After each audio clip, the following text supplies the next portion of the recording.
Hey, good afternoon, good morning, good evening, and good night to some of you wonderful lovers of freedom. How are you doing today, guys? I hope you are doing wonderful. All of you don't come back from work, una welcome. All of you where still they go, make una go well. See, another matter don't come today. The man in Aso Rock is not Buhari. When IPOB, when people of Biafra, they tell una say the man in Aso Rock no be Buhari, una say we are talking in the nonsense. We are not talking in the nonsense. Buhari, the Buhari we know, the Buhari that went into power in 2015 cannot sit back and see all these atrocities going on without seeing anything. Yesterday, they killed 7 people in Umuahia. Today, they killed 10 hefty youths in Umuahia, Abia State. And nothing is being done. Every day, bloods are being shed. Every day, people are being killed. And the person in Aso Rock, the person you guys called, the Nigerians, you called your president, is not saying anything about it. And you guys are comfortable staying like that. And now, they want to change very, very confused people. Very, very confused set of people, mad people everywhere. Now they want to change Nigerian name to UAR, maybe United Arewa Republic, whatever that means.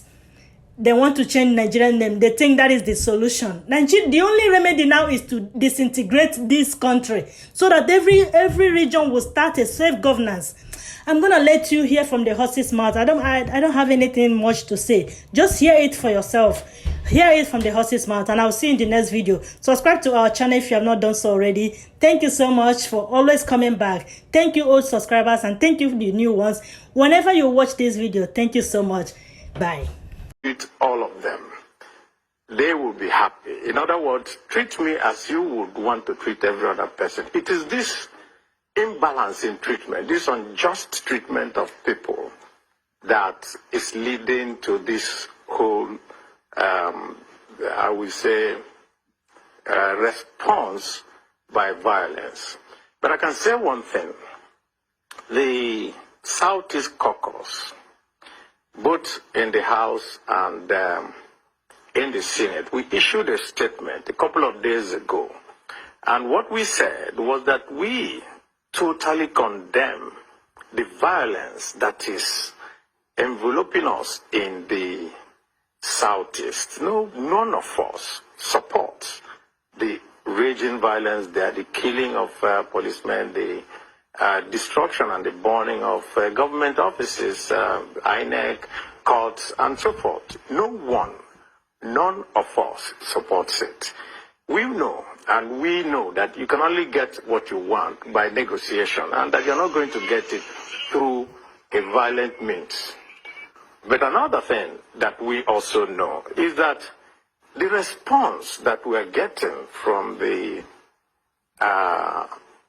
federal government does not seem to us to be a response that is calculated to douse tension and bring peace. When you threaten to visit on people depredations of civil war, what type of message are you sending out? We expect Mr. President, as the father of the nation, to be able to embrace everybody. But you see, we have always seen this pattern, and this pattern is that it doesn't matter what happens elsewhere.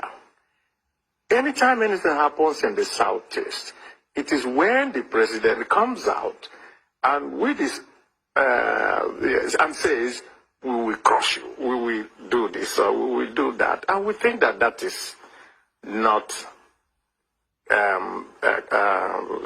a way to go.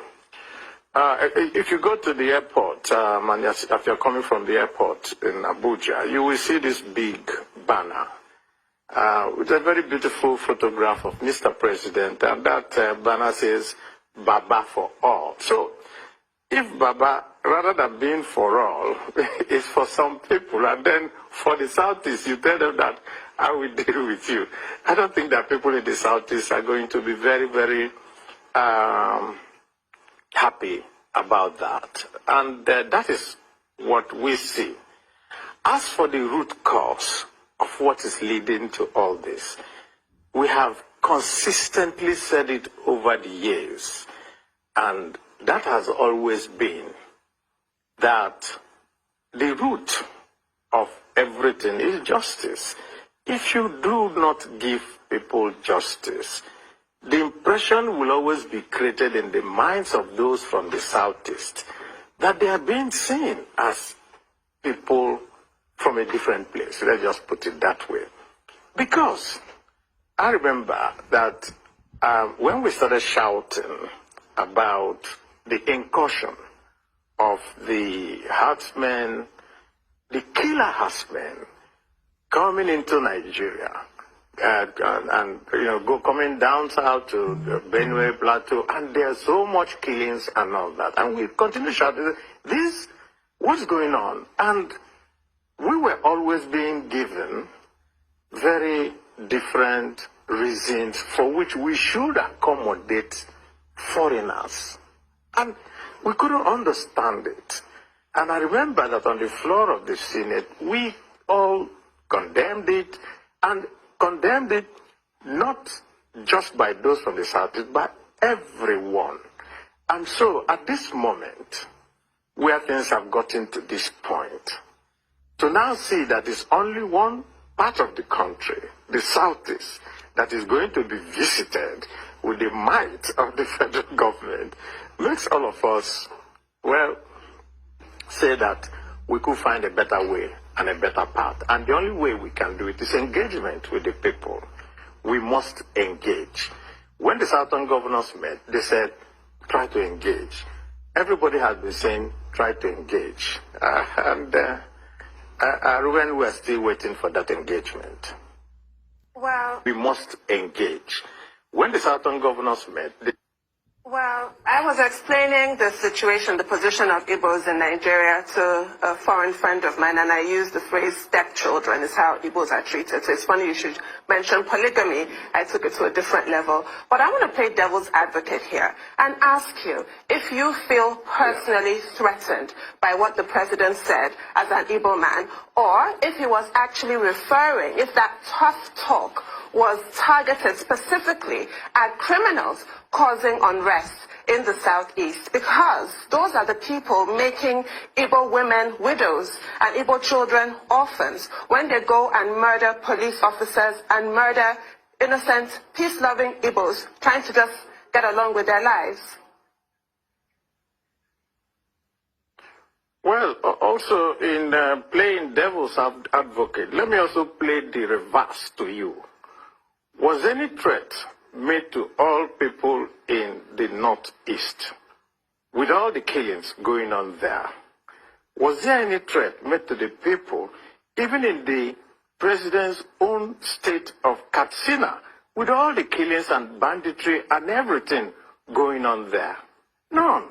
So why the Southeast? That is the question that we always want to ask. And I think really that let me also use another adage in Igbo. The world view of the Igbo is Egbe bere, Ugo bere. Let the eagle and the hawk perch together. Let no one tell the other don't perch. And that has always been our feeling. Now, Igbos are the most widely traveled people that you know. And we also have an ethos, and that is Ojembe Enwe. We cannot be angry with people because we also go out everywhere. So when this type of, I would say, personalization of the angst, what it tells us is something. And with all due respect, it just makes every Igbo feel, including myself, that somehow, when there's a big problem in Nigeria and you need to resolve it, use the Igbo head to resolve that problem. That's that. But let me tell you one other thing that I'm very, very happy about. And that is, when the Minister of Justice made the unfortunate statement about spare part traders, you saw Nigerians all come out and say, I'm a spare part trader. And that, of course, gladdened everybody's mind. When the unfortunate statement that was credited to Mr. President also came out, you could also see Nigerians come out and say, I am Igbo. In other words, we have transcended those artificial boundaries that they use before to demonize a particular group of people. And so we are happy that Nigerians are all coming together. Nigerians are all seeing that what is here is not the Igbo problem. That what is here is a criminal syndicate going around all parts of the country, and the government needs to unravel it. If a criminal burns a police station or kills her, and then you do nothing, and then you now go and arrest every villager that you see on the street, which is what is going on in the Southeast, you cannot be resolving the issue. What you're actually doing is that you're letting everybody know that it is us versus them, which is not a very good way of building unity in the country. So we, in our statement, now said, let the Inspector General of Police and the other security agencies conduct in-depth investigations, bring people, try them, not to just round up youths that you see, conduct extrajudicial killings, and then say that, oh, you have resolved the issue. You don't. You actually push it on the ground, and it continues to fester.